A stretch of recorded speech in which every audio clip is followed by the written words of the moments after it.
দেখাইতে পারে যে কোনো জায়গায় সুপারিশ করেছি, কাউকে এসপি নিয়োগ দেওয়ার জন্য, ডিসি নিয়োগ দেওয়ার জন্য, ওসি নিয়োগ দেওয়ার জন্য, এসআই নিয়োগ দেওয়ার জন্য, এই জায়গায় রাজনীতি থেকে ইস্তফা দিব। এরা একটু নতুন রাজনীতিতে আসছে তো, শিষ্টাচার বা এই পরিস্থিতি একটু বোঝায় একটু ঘাটতি আছে।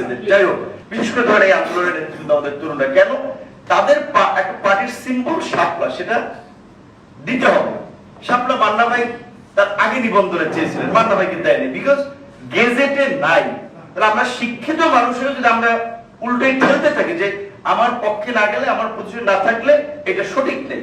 আমরা যে বলছি এখানে আজকে যেটা বলছেন, যদি সেটা পার্টি রিপ্রেজেন্ট করেন যে ইউনোটা আমার আছে কিনা, ডিসিটা আমার আছে কিনা, মান্না ভাইয়ের সুপারিশে কেউ ডিসি হয় নাই, বিপিনুরের সুপারিশে কেউ ডিসি হয় নাই, এসপি হয় নাই, ইউনো হয় নাই, কিন্তু হাসনাতদের সুপারিশে ডিসি হয়েছে, ইউনো হয়েছে।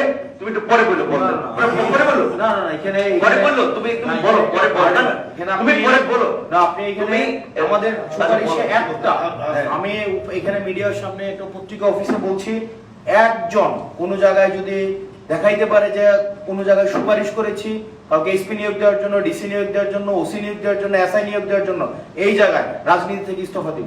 এই যে যোগাযোগ আপনিও লিস্ট পাঠাইছেন, আপনিও বিভিন্ন টেন্ডারের লিস্ট পাঠাইছেন, আপনিও বিভিন্ন ইয়ার লিস্ট পাঠাইছেন, এগুলা ভাগ্যটার জন্য না মনে আপনারা হচ্ছেন এনসিপি সমালোচনা বিষয়টা আপনি নিয়ে নিতে পারেন। মানে এরা একটু নতুন রাজনীতিতে আসছে তো, শিষ্টাচার বা এই পরিস্থিতি একটু বোঝায় একটু ঘাটতি আছে। যাই হোক।